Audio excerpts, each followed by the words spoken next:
Welcome back to the MasteringRuneterra podcast with Majiinbae, special guest Boulevard.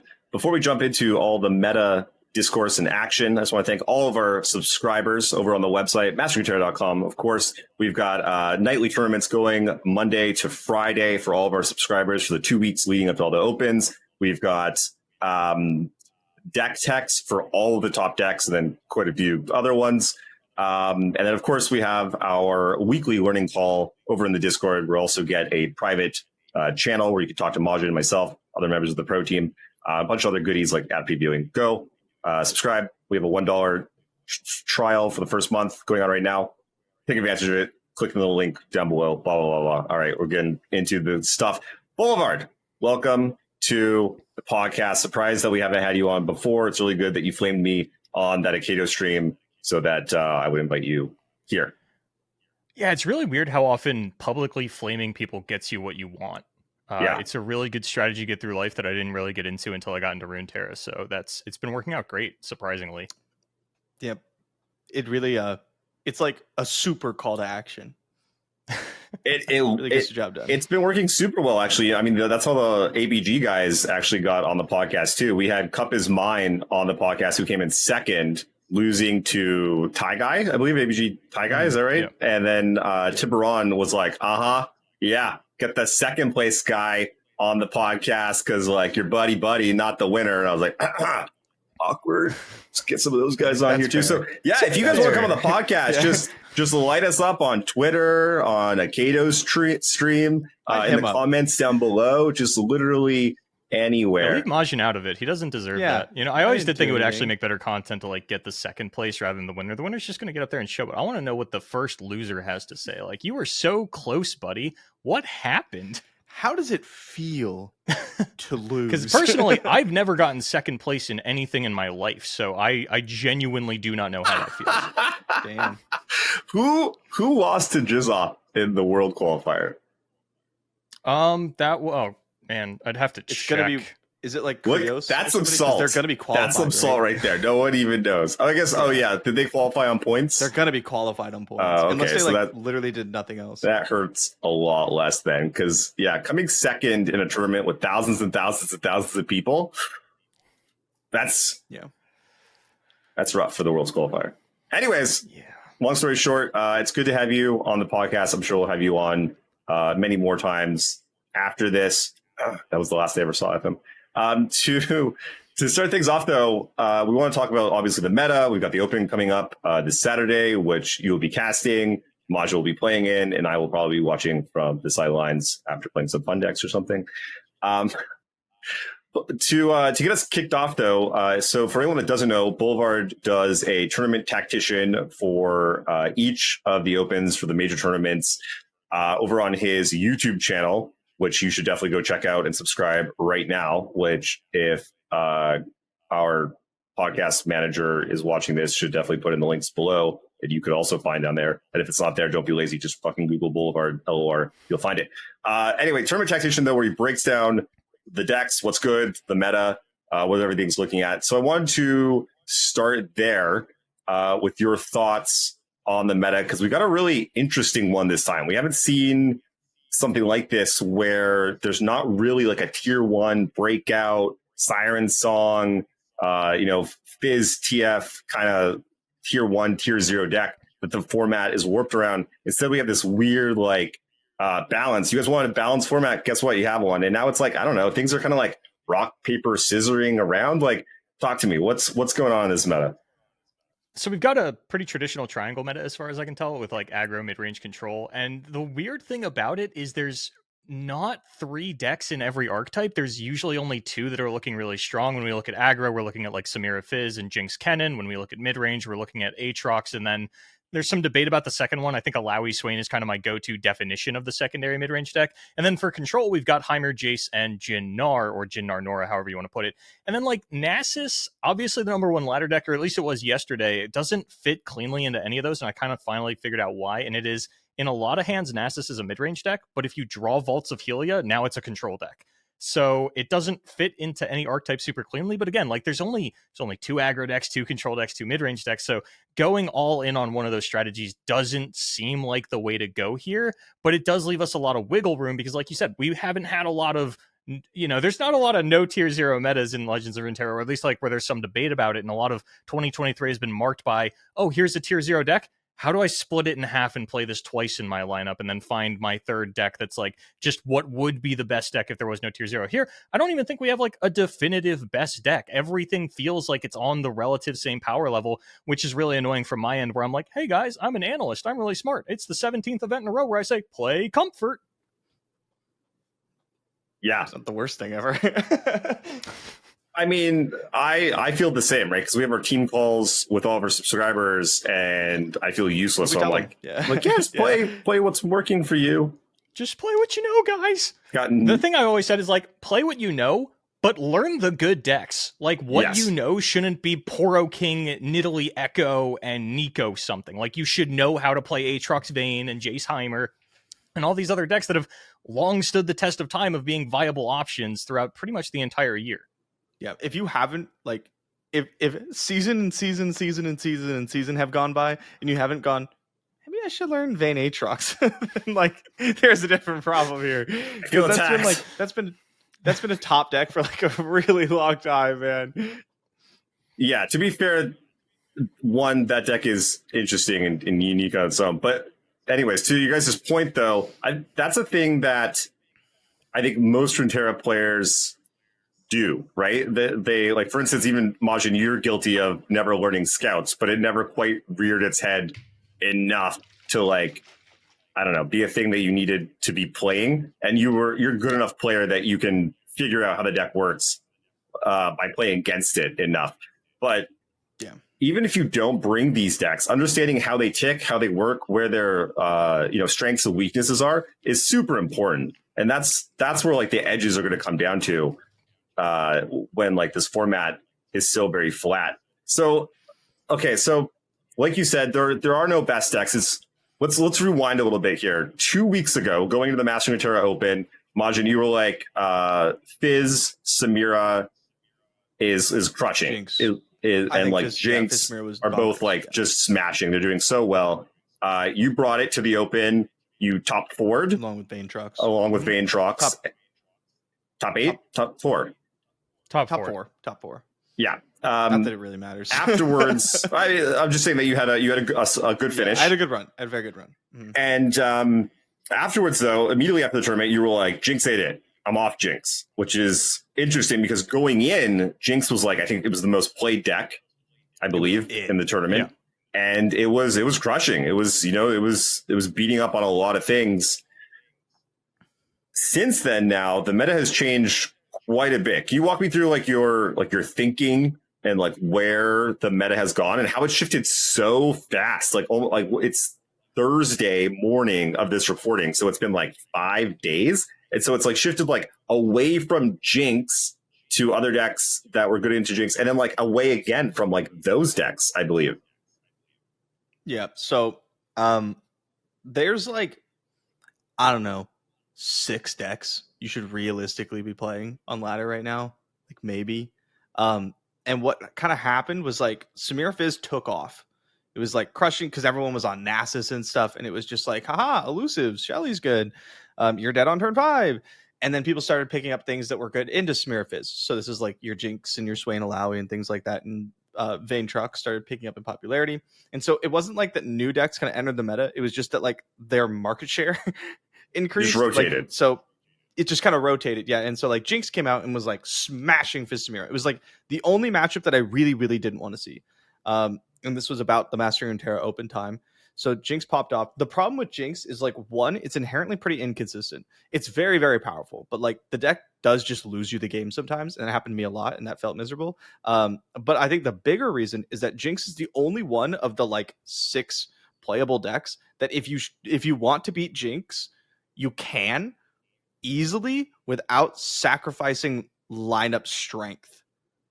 Right, like there are 2 to 3 of the top decks that will be going to do it. Of the top decks, yeah, that's the thing. Like, we're going to talk about Vayntrox and Donger which have picked up in market share afterwards. And the reason they're picking up is because after Jinx is kind of like fallen off, because again, it was very easy to counter. You saw people bringing things like Jannar, which is like totally a playable deck. Is it my favorite deck? No, but like you're not embarrassed to bring it. You're not embarrassed to bring Swain Alawi. Vayntrox you already want to be playing for reasons where I'm going to get into in about 30 seconds. So like these already have a good matchup into Jinx, and you just have a good lineup. And so Jinx kind of falling off. Now you see the rise of Vayntrox and with it Dark Donger. And the reason these have picked up so much is because they are one of those top decks that you can be playing. They're not stronger than anything else, really, than any of the other top decks. But the problem is, like, if you want to build up a lineup that beats Donger, like, what are you bringing? Well, I would say, okay, I don't know. I wanted to get into this because I feel like the decks and lineups that are good into Donger are the ones that were originally kind of good, like some of the Fizz Samira lineups that were good coming into the MasteringRuneterra tournament. And that's where I want. After I was going to let you get your everything out about Donger and Aatrox, because it's like now the formats come back to a place where I'm like, man, Fizz Samira looking good. If everyone's on Donger and Aatrox, like I'll play Fizz Samira to that all day. And so it seems like Aatrox is slightly favored into Fizz Samira. Yeah, it's pretty close to 50-50 though, right? It's like 55-45. It's not too bad. And like and I love, like, the stats say that Donger is doing better against Fizz Samira, but like I'll play that matchup all day. Like you have to, yeah. And so now that Donger's picking up popularity, Fizz Samira looks good. The problem I have with Fizz Samira is that I don't know what to pair it with. Like the pairings with it are kind of weird. But like Boulevard was talking about earlier, because there's kind of only two of each of the different types of decks, like aggro, mid-range, control. I kind of think that jamming Fizz Samira in somewhere might make sense again. But like I haven't seen anyone do this. Like Fizz Samira like dropped off a cliff after the MasteringRuneterra Open, which is so strange because it was like on the way up as like maybe the best deck, and then like dropped off a cliff completely. And now I'm like, where the meta's at, it's looking kind of hot again. And so yeah, I've seen this happen before where this exact sort of rock, paper, scissors kind of thing happens. And I'll show up, I'll be following the trends. And so I'll be like what you're saying right now. I'll be like Heimerdinger, Aatrox. I'll be like whatever the latest trend is. And then I'll just lose to the guy that stood still from like a week ago who's on like Fizz Samira. So like, what are you thinking then? How are you going to try and attack this meta? And is there even a way to do so? So I've got a secret tech for you, something that I know, because like when I do research for Tournament Tactician, a lot of what I'm doing is I'm going through Santupi's Twitter and like looking at what's been winning tournaments, because there's a lot of daily tournaments happening right now. And one thing that's been popping up pretty consistently is Echo Jinx. Yes. Which, historically supposed to be a bit of a mid-range and control killer. Obviously, like the Chrono Break just, it's going to blow out a lot of different matchups, but I think it still has the same kind of problem of Jinx Kennen where like sometimes you are just going to lose to yourself.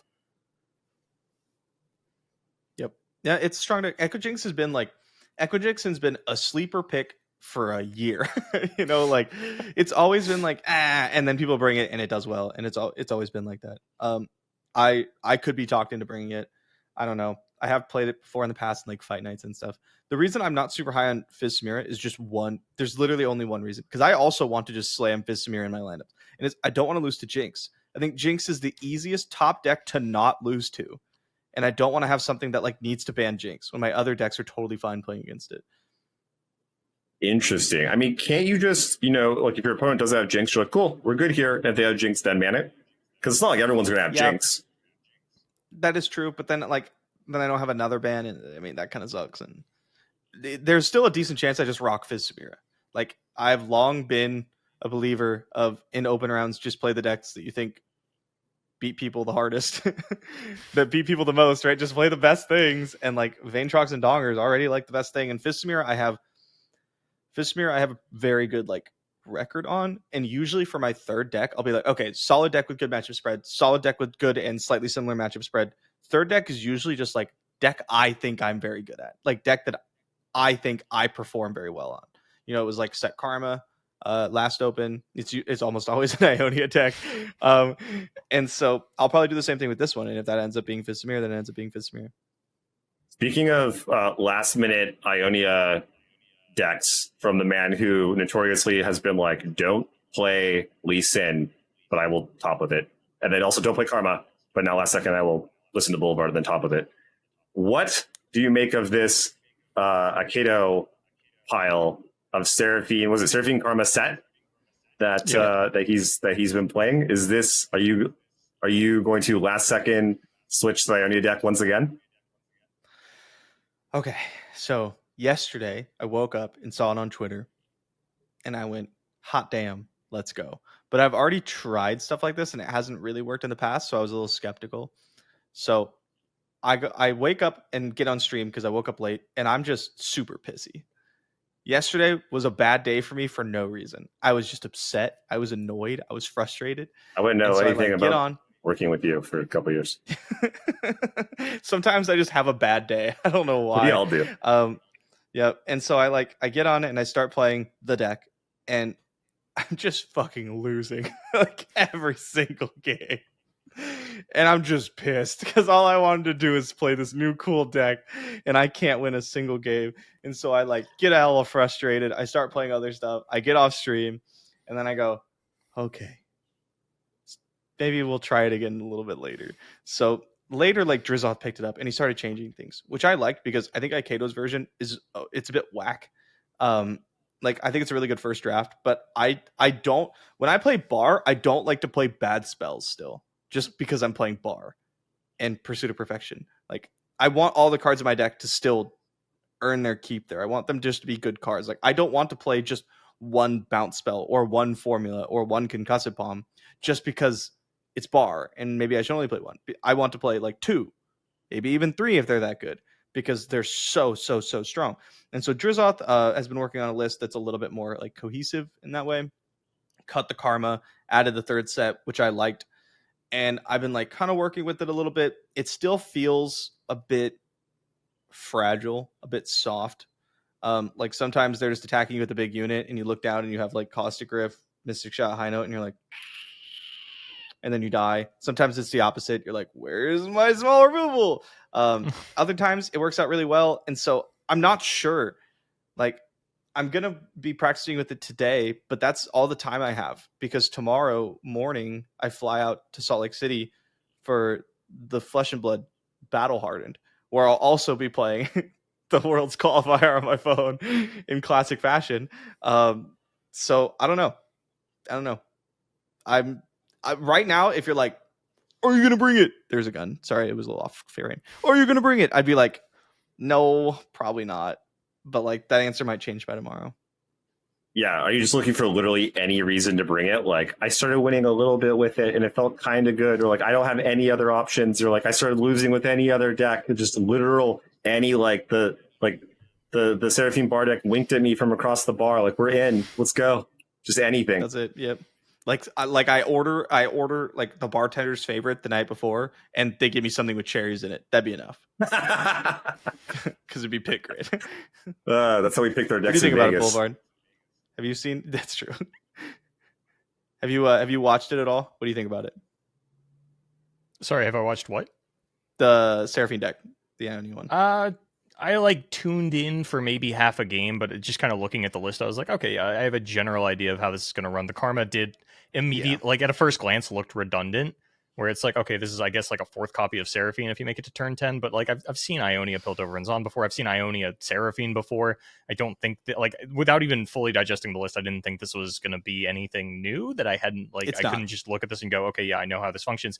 I looked at it, it was like, because when Aikado tweeted it, it was an 85% win rate over like a 14 game sample size. And I'm like, I've done that before with some decks. You know, they weren't new decks, they weren't original, but like I know that that's something that I'm capable of doing with certain decks. So like, yeah, maybe it's pretty solid.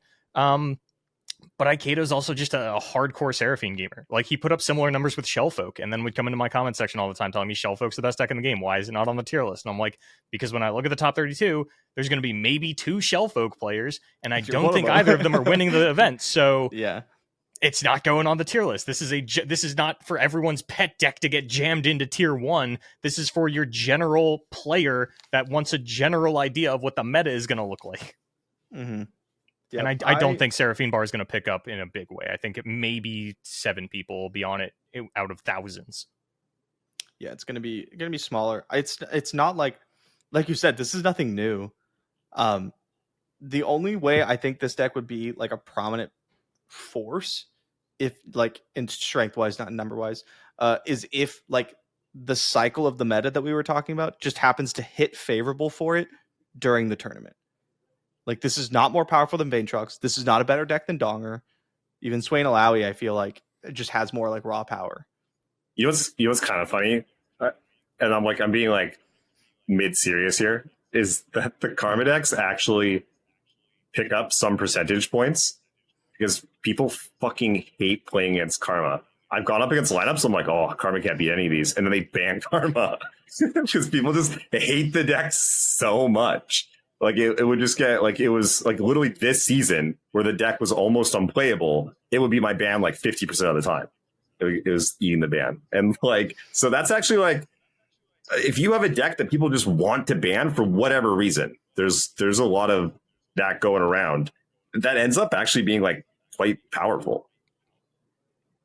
Yeah, until like, 6 of your opponents don't ban it and just mollywop the shit out of you. Well, that's what we call that Majiinbae Day 2. Oh, okay, That that's is how we true. do it. Yeah. Yep. I need to actually like, I don't actually know if we've talked about this on the podcast. Like the difference between, we've talked about the difference between day 1 and day 2, but we haven't talked about my like horrid day 2 performances. I feel like we've touched on it, but Probably. Yeah, so you stand still. That's the problem. Yeah, I don't put in the time or effort to like make a day 2 lineup. I should.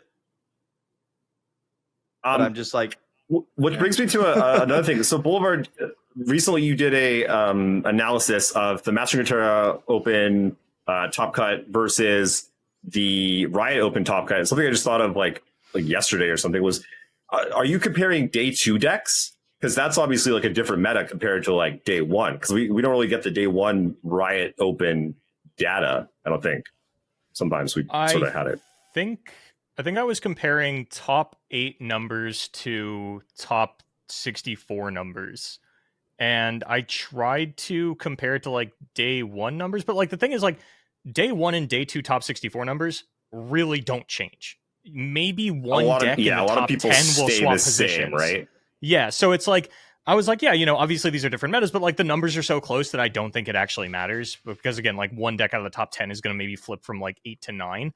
So historically, yeah, so far we still have had the same thing of like the MasteringRuneterra meta is nothing like the Runeterra Open meta. And what that leads me to believe is that at this weekend's WCQ, we're not going to see a lot of Samira and Jinx because those were the most prominent decks. Outside of Vanetrox, I think Vanetrox is going to stay on top. That's going to stay there. I think Jinx and Samira, I think, like you guys said, it's like the meta started to move away from it. And it's because it did so well at the MasteringRuneterra tournament. That's the whole reason, everybody. Whatever you do well with there. And I don't know exactly why that is, because obviously you guys are attracting the more hardcore players now that you have an entry fee. Your general casual tournament player is not going to be like, yeah, I can shell out the money for that. They don't want to waste an entire day and pay money just to lose to Majiinbae. That never feels good. You can do that for free this weekend.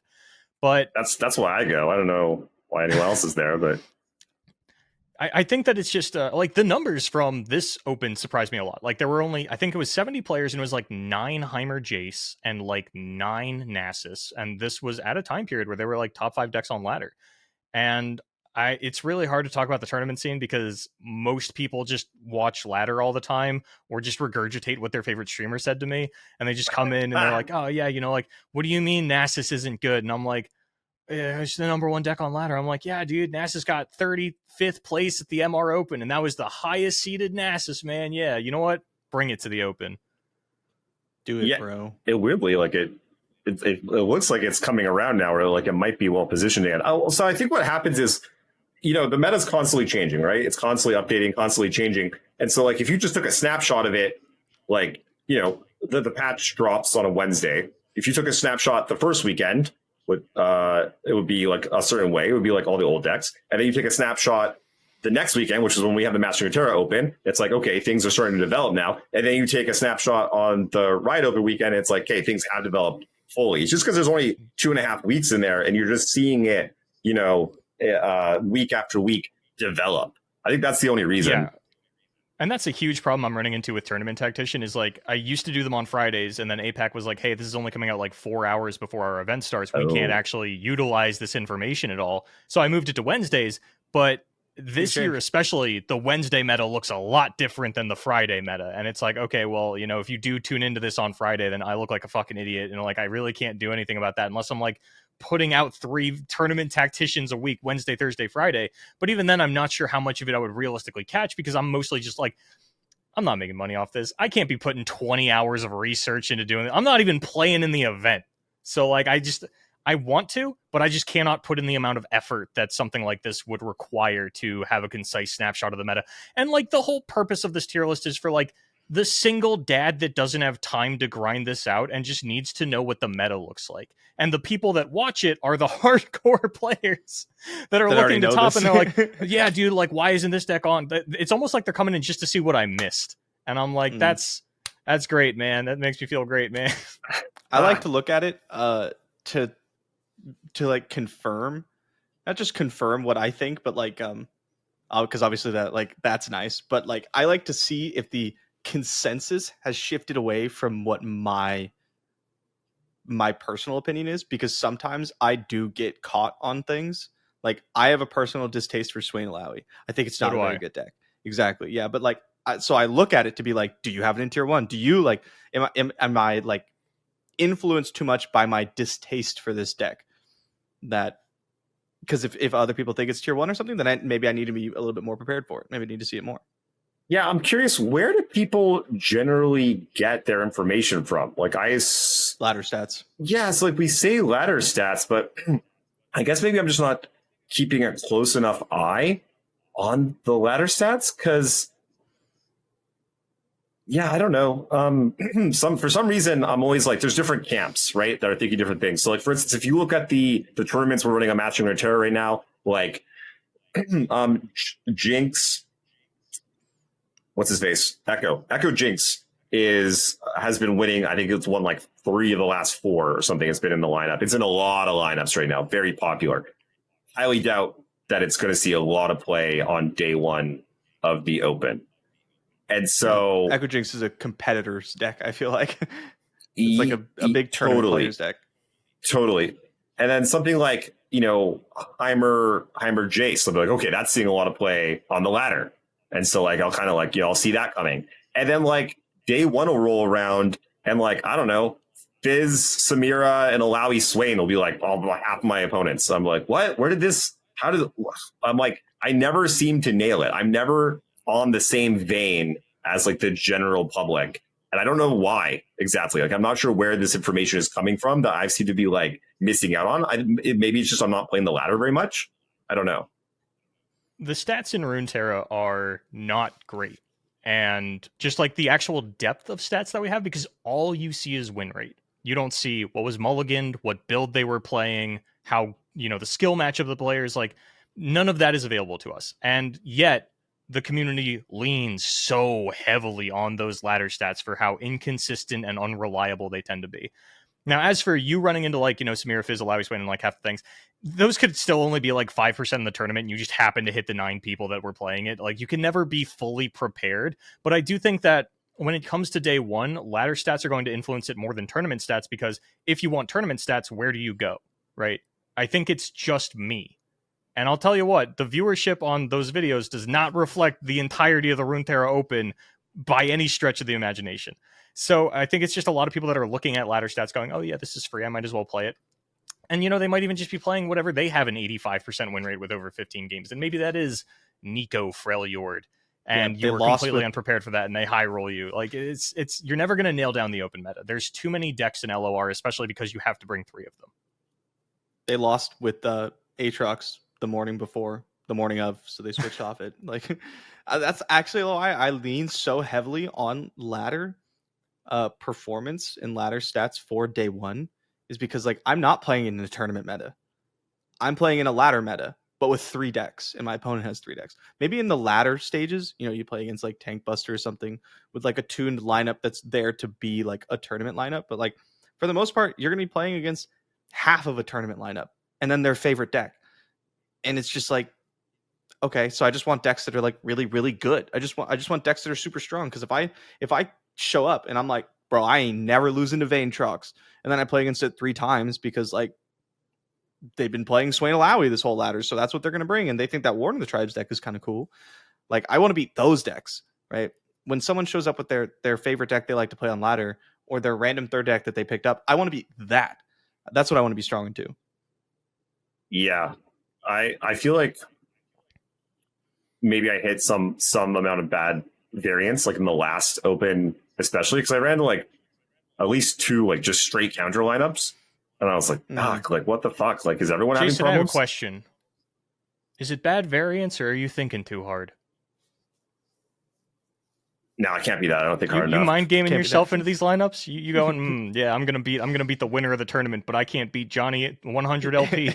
No, I'm trying. I was actually trying to remember what I brought last. What did you bring? Last open, last open I brought Siren Song, Siren Song again. Elites. I think was I did Elites instead of the Siren Song Demacia, which I brought. See, Which that's I was thinking like, too hard.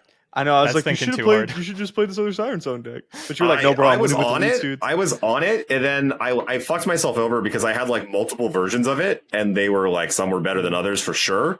And I just had like a couple bad experiences. Well, like I got a tiny bad run. It was just like, I don't know. It's too late. I'm just gonna fucking stick with what I've put time into and have done a lot of winning with. And then what was the third deck? And I don't remember. I don't even remember what my third deck was. well, you played Karma as the. Oh yeah. What? Yeah, I was trying to think. Anyway, so I ran into like triple CS decks that were trying to beat up on Fizz, and I ran into like 2 of those, and I mean, I don't know, that just happens sometimes. So yeah, I don't know. It was probably just a bit of variance perhaps, but there's definitely people out there gaming. Like there's a lot of people out there like coming to counter things, and I felt really bad bringing, like, for instance, in the MR Open, I played Fizz Samira, Jinx, Aatrox. And so those were like the 3 most popular decks. And if anyone came sort of targeting one of the most popular decks or to be good into one of the most popular decks, which people do, it's going to be one of mine every single fucking time. And so that ended up happening quite a bit, and that felt bad. That happened to me too. But the only one it felt they could successfully target was Jinx. Yeah, sorry, that was the example I meant to give, not the open. I meant to give the MR, because then I was like, well, how's Majin doing? Because you played the same lineup, and I went over and you were just like crushing, and I was like, oh, this is what the fuck. anyone that wasn't either bringing that lineup or a lineup that was good into it, I crushed 3 people, and then 2 people were targeting me, and I lost like a mirror kind of thing, and I was like, what were you gonna say? Sorry, what? Sorry, I thought you were done. Boulevard was trying to say something. I thought you were done. Oh, I was going to say, there is no feeling that I have ever felt that is worse than, like, you guys have been at physical card game events, right? So, like, you bring your deck, let's say it shits out, you go, like, 0-3 or something. Then you go to check out the top tables, and it's just 5 people playing your deck and just having the time of their life. Everything's running smoothly. Like, that is the most soul-crushing feeling I've ever felt in my life.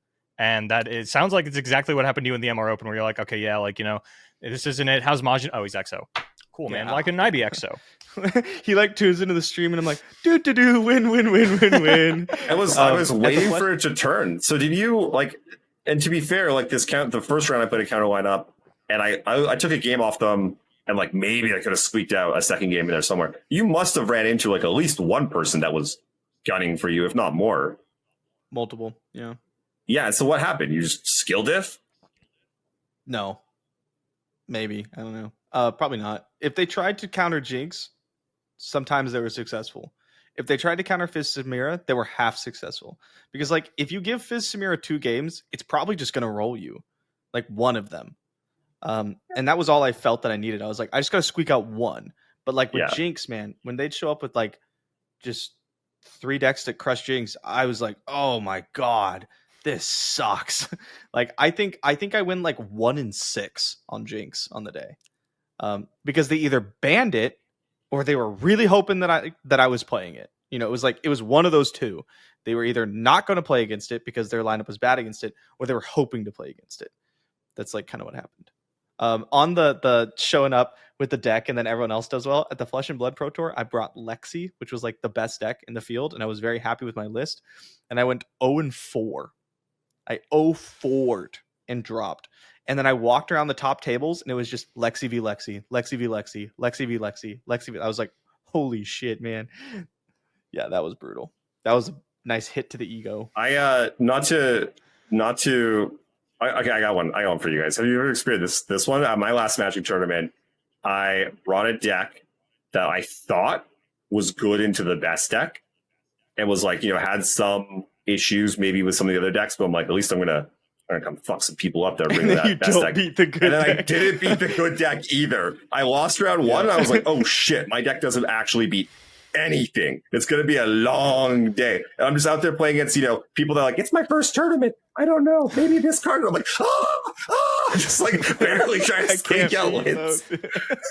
I always had the opposite, where a lot of times in Forcible, like we'd have like a tier 0 deck, and people were like, I can beat this, and I would look them in the eye and be like, no, you can't. And then I would win the tournament with the best deck, and they'd be like, I'd play like 4 counter lineups, and I'm like, I promise, tier 0 means you can't beat this. Mm-hmm. Yeah, and from that thinking, Magic players are some of the laziest fucking players. I'm including myself in this, and I'm pretty sure it extends to Legends of Runeterra players as well. But the amount of times that, like, in Magic, I was just thinking about this today. So do you guys remember, like, Jerry Thompson doing Thopter Depths?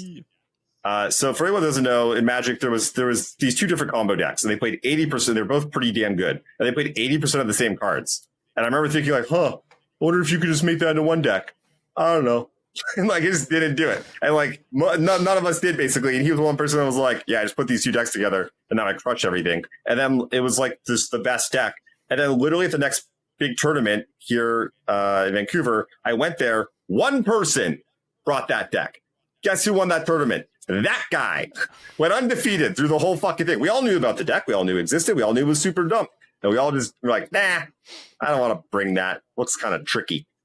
Don't know. My last year of Forcible, I wrote an article called, like, this deck is tier 0, and if you don't believe me, please tell me your favorite flavor of paste so that I can, contact Elmer's and get them to make it for you. That was the title of the article. I wrote about how this deck is tier 0. 2 weeks later, I go and win a Grand Prix with that deck, and I'm like, please learn how to play this deck. It's tier 0, I promise. Next event, 2 people bring it. 1 person brings it. There were 5 people in the country that could play that deck because no one wanted to learn it. And every time people go, what should I play at the next event? I'm like, you need to learn this fucking deck and play it, and you'll win. It's so free. And everyone's just like, they'd come to me the day before, like, yeah, I didn't learn it. What else do you have for me? I'm like, Jesus Christ. No, bro, I count one of the things that's fun and I want to play. That would be much nicer. That's because that's the thing, right? Like, most of us, even those of us that are like hardcore competitive, we still want to have fun, Like, look at fucking Majin over here. Like, he wants to win. He still like scouts. Like, honestly, like, if you bring an Ionia, yeah, like if we told you that you would make it to the finals, 100%, you would make finals, but you had to play 3 scouts type decks.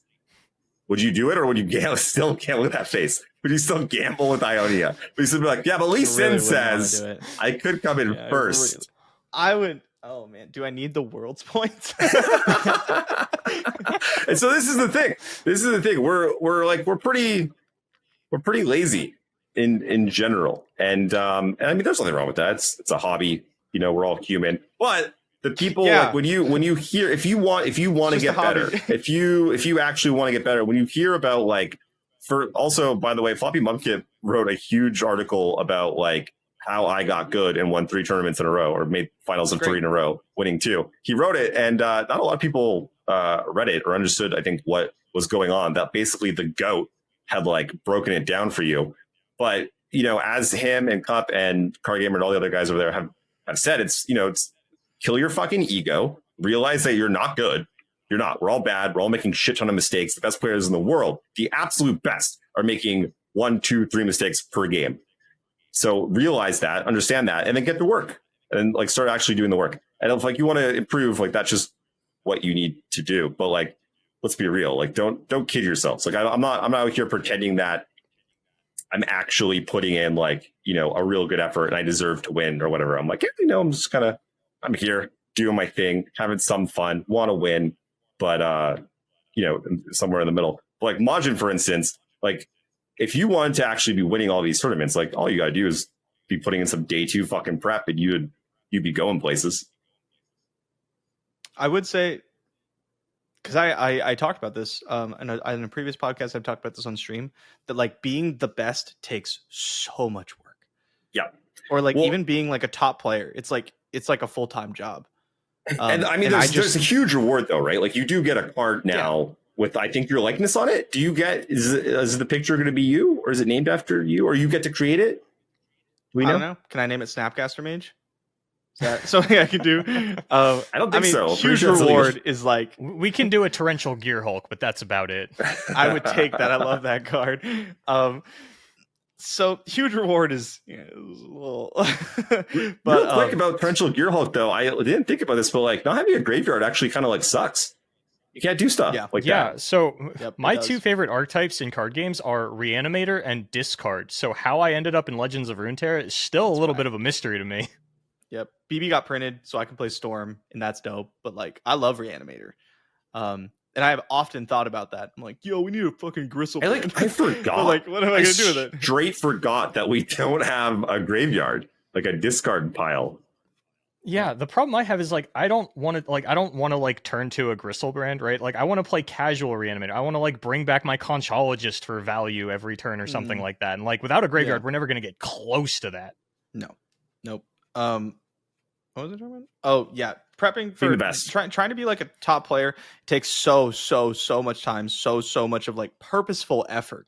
So much. And I'm not willing to put the time in to do that right now, because like I'm not a tournament player. Well, I am, but like I'm not a competitor first. I'm a streamer first, right? That's what pays the bills. If maybe Runeterra was like the super successful esport, then it's different and I could put the time in, but like it's not. So I got a question for you. Imagine you got like, I don't know, $5 million in the bank. Money's not an issue. Mm-hmm.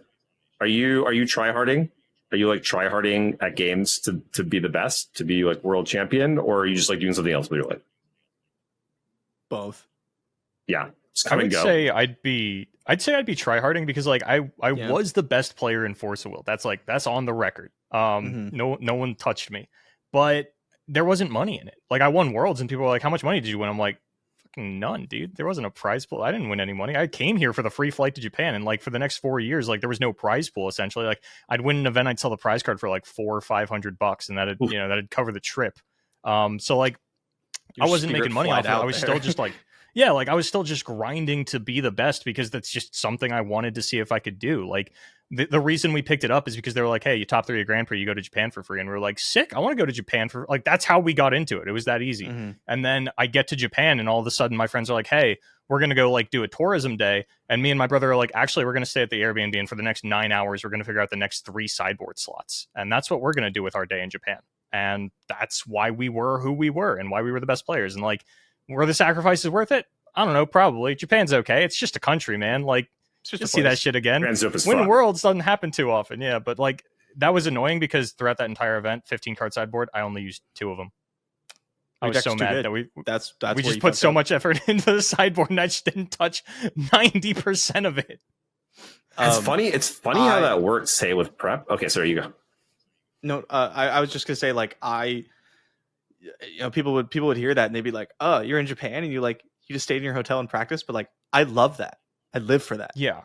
Like, and that's like, something I'm missing in Runeterra. Like when I got to go to Worlds last year, it was great, because like we had a green room and everyone's sitting there, they're prepping, they're running stats. Like everyone's got the deck lists up on their phone I'm like, this is fucking great. I love this so much. And then we have Runeterra opens, and it's like, we'll have the deck list for you 15 minutes after the broadcast starts. And I'm like, I want to prep. I want to prep so bad. Come on. It's like, we got a taste of that, Jason and I, for the Battle Spirit Saga launch event, where we like prepped really hard for like a week, and then we went to Vegas, and in our hotel room with a couple of other people, we were just jamming games. We had like 2 separate matches going on all times, with the phone stream of the Australian event going at the same time. And we were just jamming, reverse like, trying to like, iterate from the fucking cast. There was I love that. It was fun. There was one event we went to. I've never tried this hard at anything in my life. So basically, there were only 2 teams in Force of Will. One of them put up a 7-second Instagram story of their testing. We saw 4 cards on the field, reverse engineered their deck, and built something to beat it for the next day. That's pretty funny. The dude was like, "How did you come up with this deck?" And we were like, "Oh, we saw your Instagram story." He's like, "Who the fuck put that on Instagram?" And I was like, "I don't know, but you lost because of it." They messed up though. That's too funny. That's wild. I think it is rough because like there's not a ton of money in it. I've been getting my competitive. This is like no secret. I've been getting my competitive jollies mostly from like Flesh and Blood. Not to say I don't enjoy competing in Runeterra, because I really do, but the incentive doesn't feel like it's there. I do good in Runeterra. I maybe get like $1,000. I do good in Flesh and Blood. I get like tens of thousands of dollars, and I get flown around the world. Right? Like it's just like a different. It's just like a different level of payoff there. But I do love competing in Runeterra, and I think what I said the last time we talked about this was that I'm really happy right now to be a like tier 2 tournament player. Like I'm not the guy you pick to win the event, but I'm always in the top cut. That's the person that I'm like currently happy to be. That's like where I'm balanced between like the amount of time I need to put in and results that I'm like kind of happy to get. If I want to get better results, I have to put a lot more time and effort into it, and I don't know if I can like do that.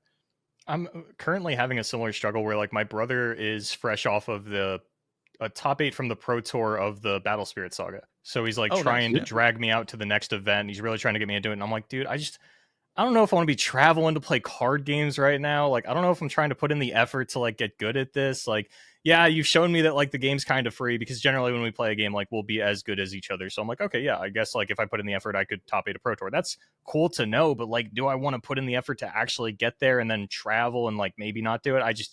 I don't know if I'm at that spot right now, man. I'm pretty content to sit at home and cast. Yeah, it's a lot of work. And like, it's so sad because like, God, the Battle Spirit Saga, for anyone who doesn't know, has like Grand Prix, which are like big open events that qualify you for Pro Tours, which are big invite only events that have big prize pools, and then which qualifies you for Worlds, which is, you know, the epitome. And that's all I want. But like traveling around the world, flying, getting hotel, testing, maybe bombing out, like it's so much to ask. But like that's the thing that I want. And I think the big problem is, if it was Legends of Runeterra, I would do it for sure in a fucking heartbeat. Like I get on a fucking plane for sure. Battle Spirit Saga, while it's a decent game, is not good enough for me. I didn't enjoy it enough, and that's the problem. And it infuriates me to no end that there's almost no game that I think does the thing really well, like is a really good game that I enjoy, and then also has a great organized play system, and like supports people. I guess like so there's Magic, which comes close but is very expensive, and like I don't know, the metas get like stale and stuff. And there's Flesh and Blood, which looks good and I wanted to jump into, but then they only had 1 Pro Tour this year. But who knows? Maybe like next year they'll have 2 or 3 or something, and maybe I'll jump into that a bit more. And there's Legends of Runeterra, which is a game I love and I really want to play, but then the system is like not quite there yet. It's so. And then there's Battle Spirit Saga, which just copy pasted the Magic. That was Flesh and Blood that copy pasted Magic, but basically also copy pasted like Grand Prix, Pro Tours, Worlds. But then the game isn't like quite good enough, but they're throwing money at it. And like, man, I just want one. I just want one to get it like all together. I think it needs to be digital, because traveling around to these events is like kind of tough. It's a lot to ask. It's really hard to go from compete. Like, I was really happy with my transition from competing to casting. I was like, I want to do something different in the card game space. I've always like, maybe I'll just like look at the stats now, instead of taking it to my win, I'll take it to someone else's win. Going back feels impossible, because now I'm like, man, if you want me to show up to a Grand Prix, you gotta pay me. You gotta fly me out there. What do you mean? What do you mean I gotta pay you and then go deal with the regular crowd? I should be up on the stage. I'm a celebrity now. Like I don't think I could do it, man. It's a big difference. Yeah, for sure. That's one of the things I wanted to talk to you about, was casting in general. You are obviously like, you now are like the Legends of Runeterra caster. you've done basically all the major events for a long time now. I was curious, I'm sure there's lots of other people in the community that would like to follow in those footsteps. I thought maybe you could give us a little bit of, the lessons that you've learned along the way, some tips and tricks. Like Maj and I've tried casting. It's very difficult. After doing it a couple times, I was like, yeah, that's not for me. I'm not, and this is not my thing. It's you make it look easy, but it is far from it.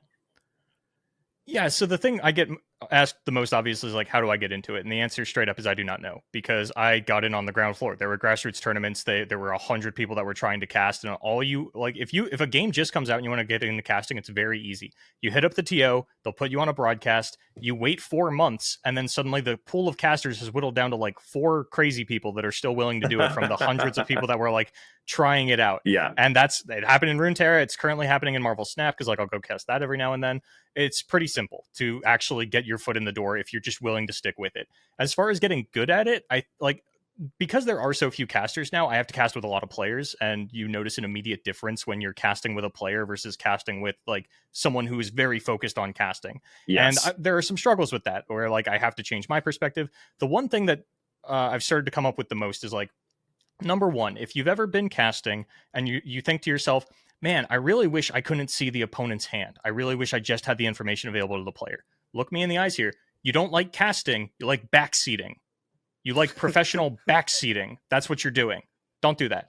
Because a lot of people will be like, oh yeah, like it's caster vision. Yes, that's the fucking point of casting, is you have caster vision. And I try to like not focus on one player. I'm trying to like convey to like, I am not here for the player. I am here for the audience. And so yeah, sometimes I'll say some things that don't paint the player in the best light, or like if they make a mistake, I'm really going to harp on it. And I'm not trying to be down on the player. I'm trying to like convey to the audience, like, here is what happened. So it's really just about having like an audience focused mindset and making sure that you are not doing play by play, because everybody can fucking see what's happening. We're not League of Legends. The action's not happening at a mile a minute. It took them 15 seconds to play the fucking card. Everyone saw it happen. You don't have to be, oh, it's a Legion rear card. That's the other thing. Hype, you don't got to worry about being hype. The action, like people all the time, they're like, oh, our casters need to be more hype. Motherfucking nothing hype is happening. I could start screaming if that's going to make you feel better, but it doesn't change what's happening on screen. So it's more about just trying to get into like an entertaining flow. And another thing is making sure you don't talk too long. That's something that a lot of people do. They'll talk for like 2-3 minutes at a time. And it's like, buddy, I had something I really wanted to say. And now the game's over and you're still talking about something from the pre-show. It's really just about like learning the flow of a broadcast. The most important thing that I could say before I like just go off on all these micro points is it is more important to be easy to work with than it is to be good at casting. Getting good at casting will come. But if you come out of the gate and you're a dickhead, no one's going to work with you anymore. And then you're never going to get better at casting. Is that why I never got called back? Never. Anyways, I was going to make that same. We'll talk later.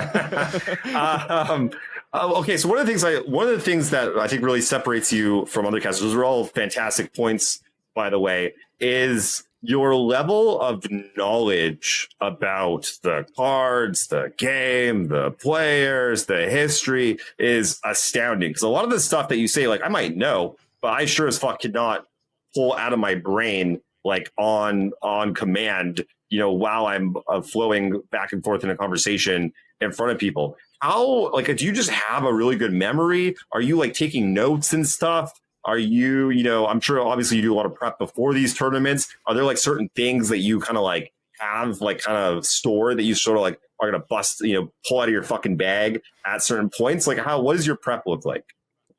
So I do have a really good memory, and that's something I learned, like, even when I was playing Yu-Gi-Oh! I noticed, because I was like 12 when I started competing in Yu-Gi-Oh! And one thing I could always do was remember what set a card came out of. Mm-hmm. I don't really know why. It wasn't particularly useful at the time, but now when it comes to like remembering grassroots events or like decks or metas or something like that, part of it is that I keep a lot of spreadsheets.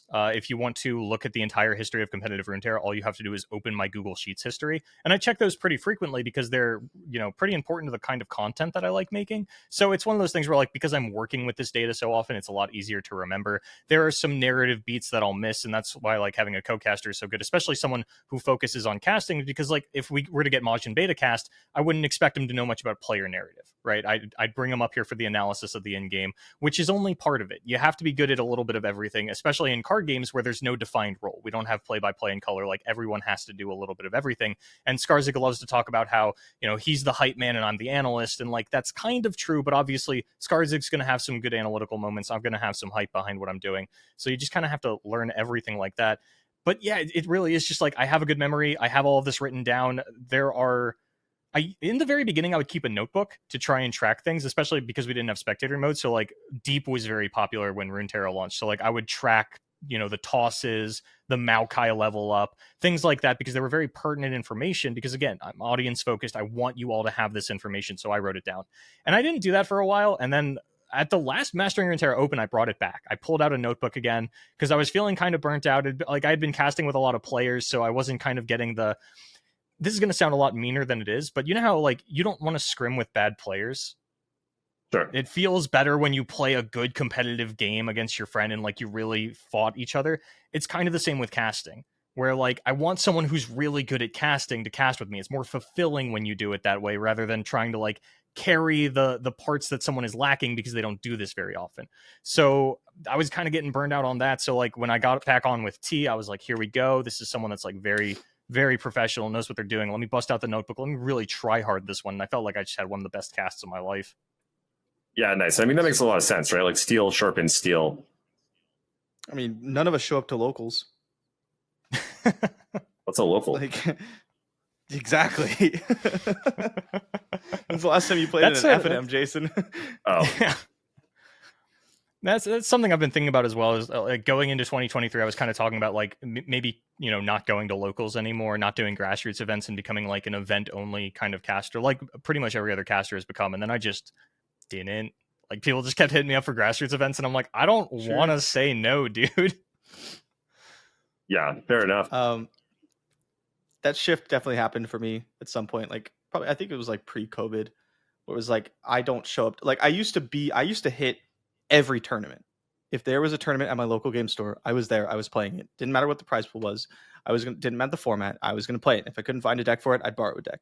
And then now, I was actually just talking to my LGS owner yesterday, because I'd won some like One Piece like store champs, and the players were asking him like where I came from. They're like, oh, where's he from? We haven't seen him. And he's like, oh, he's local. Like, oh, well, does he? We've never seen him play One Piece. And it's like, oh, it's because he doesn't. But like, I do play every now and then, but like, yeah. I lost my train of thought with that.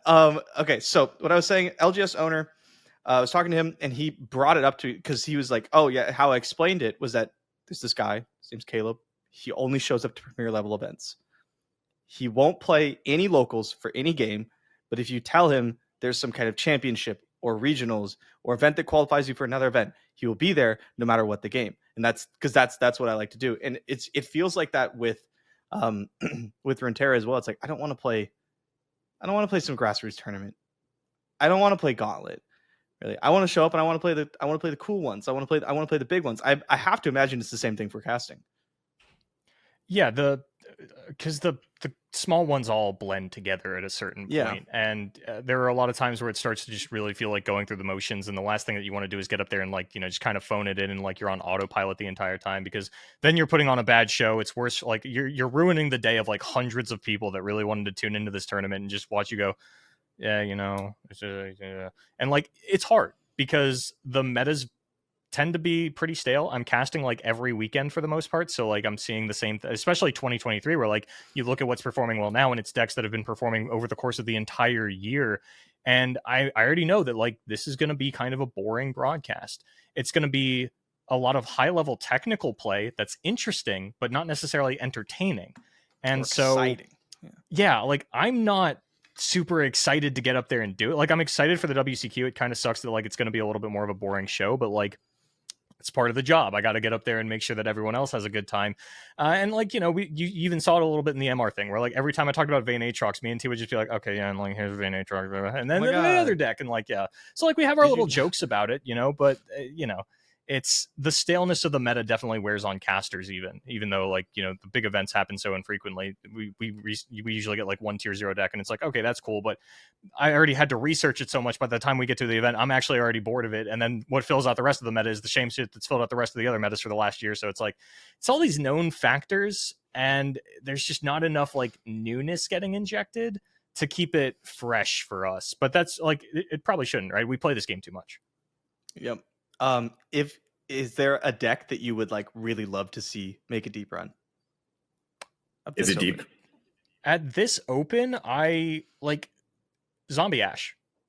Yeah. Ew. Zombie Ash is definitely the deck that I would like to see make a deep, because that one's a classic. That's a huge throwback to like the early days of Runeterra. Yep. Speaking of, It's a little exciting. I hate that. I hate that deck too. I love it, but I hate it. Like, I love that it's a thing that exists. I hate it in general because like it'll just fucking get you. And I played against that like probably a couple times recently, which is what is going on with gauntlets? Gauntlets should have been like this best of 3 haven, and like they were. And I feel like in the first season, like especially at first, everyone was tryharding.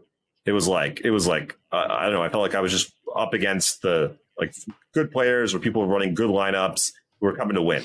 And this season, I don't even know if I'm going to get to 1 bye actually before the World Championship qualifier.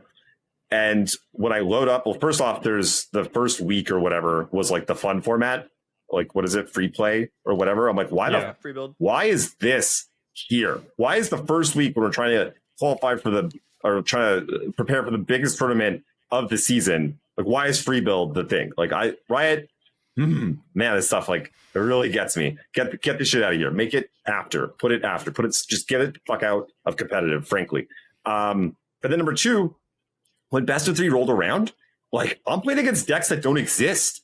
You know, like mono A Soul and the Ash zombie deck and like just weird stuff. And I'm like, it feels like people aren't taking it as seriously anymore or something. I don't like what do you guys think is going on there? I think it's pretty simple. You competitive players, you event only players, you went to your local, you are a modern Pro Tour champion, right? You went to your local's Commander free play night and you expected Pro Tour level competition. And that's on you. I guess so. With him. I guess so.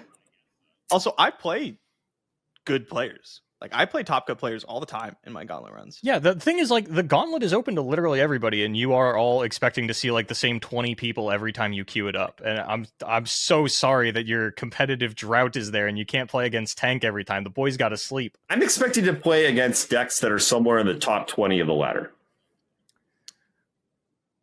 I think that because it's the only best of 3 option available, people just kind of want to try out best of 3. And because there's no skill restriction on entering the Gauntlet, they're like, hey, you know, I'm just going to click. Yeah. What did Snunny play today? Cue that up. Yeah. And 35% win rate deck did Sunny play today. Poor Sunny. Love you, Sunny. Sorry, I have to say something. I got probably 30 people in my stream yesterday asking me about Sunny's Targon Ari deck. Which I have played. I did try it. What happened to what's his name? The guy that used to be who's the guy that used to be Sunny before Sunny? Mogwai. What happened to like that was the thing everyone was like, did you see what Godwai posted? And like that was like the thing for what? Isn't he still making content? I thought he was back in makes content for no, he's not back in Null. He touched on it for Eternal, I think. Every time there's like a big update, he'll come touch it again. But right now, I think he's like doing sponsored DC Dual Force streams. Oh, okay. He's doing he's playing TFT a lot. That's like his stream game. I don't know what his YouTube game is, but he pops up on my Twitch and stuff. Okay, I was just curious. I was curious why he just plays when he's it went from like because it was always his decks, right? That people were like, have you seen this? It would pop up and now it's Sunny stuff.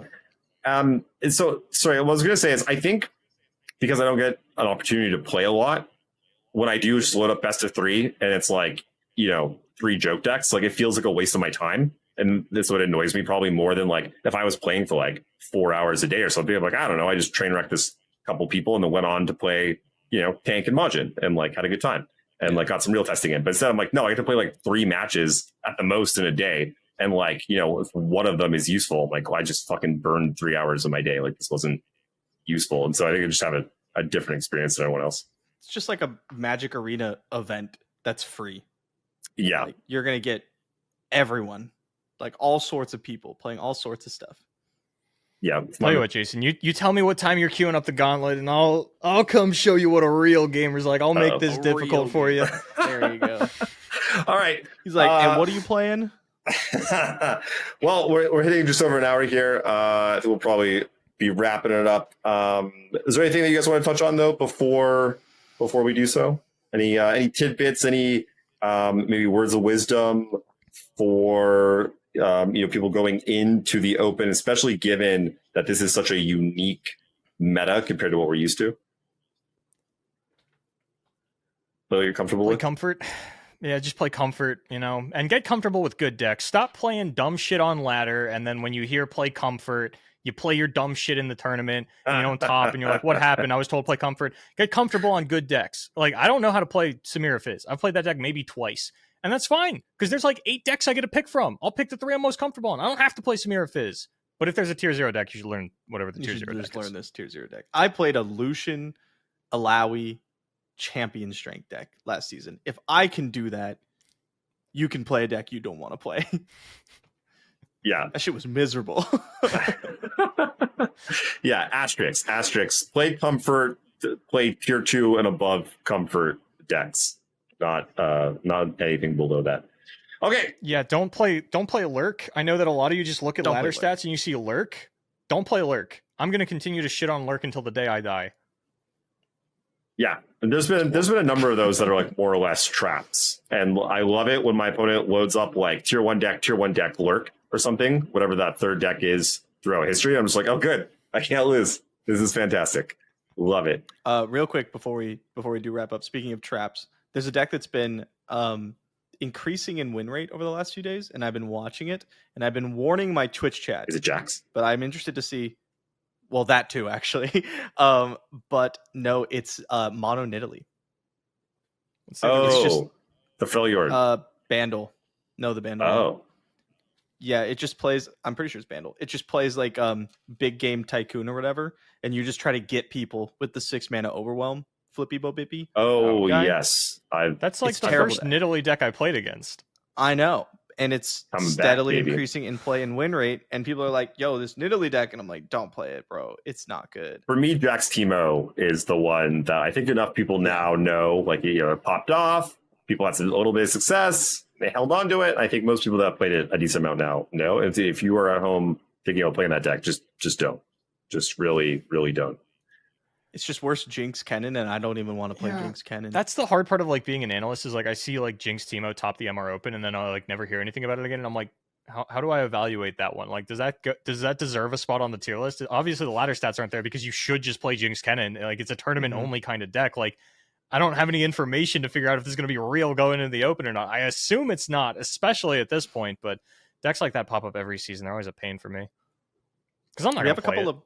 A couple of random things that are like popping up that like individual players are really, really pushing. Like there's Cephalopods, Jace Kennen, which I think is like slightly better Jinx Kennen. It's just Jinx Kennen, but it goes a little bit bigger. That's it. Jace Kennen. Yeah. It just plays like Formula, Shock Blast, and Epic Scrap Traption. And then like a couple more of the Mecha Yordles cards. Is it good though? Is there anything good here? You know what I mean? Like, because like if you take some rogue deck, give it to a top 50 player, they're gonna go beat up on the ladder with it. You know? Yeah, I don't think it's good. Okay. It's very much like it. I think if I would rather play it than Jinx Kennen, I would. Oh. But like not by because of much. Your biases or because you think it's a better deck? I'm not sure. I think it like shits the bed less, which I like, and you don't auto lose to Caustic Rift, which I also like. Who the fuck's playing Caustic Rift though? Seraphine. My opponents, some sick Ionia lovers. Yeah, those bastards. I played 3 games of it, and like in 2 of the games, I just had Jinx hands where it was like 3 Returno Wrench or no Returno Wrench, no discard fodder, all discard enablers, and I was just like, well, I did nothing, and then I died. And that was super sick. Yeah. Okay. My parting advice also is going to be, as we've touched on, with a lot of the decks not being super powerful, they also have like pretty high fail rates. So, you know, things like the Jinx deck or the Aatrox decks just drawing kind of the wrong half, like getting too much equipment, not enough equipment, too many spells, not enough units. It's going to happen eventually. Don't be like Majin. Don't get like 2 ephemeral 1-drops and then lose your fucking mind, flip your table and your stream. Hang in there, breathe deep, understand that it fucking happens, and like keep on trucking, because it's gonna fucking happen. It's gonna affect you, or it's gonna happen to you. Try not to let it affect you, and you know, just keep trying to play your A game, because that's all any of us can do. All right, let's fucking wrap it there. Boulevard, thank you so much for being on the podcast. We'll have you again for sure, guys. Go catch Boulevard.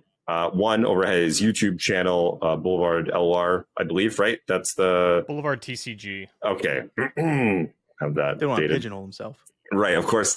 And also see him casting the Worlds qualifier this coming Sunday, day 2, which MasteringRuneterra will be putting on, which is hopefully an amazing show for you guys. Come, give support, forgive us if anything goes technically wrong. We're trying our best. Okay, love you guys. Later. Peace.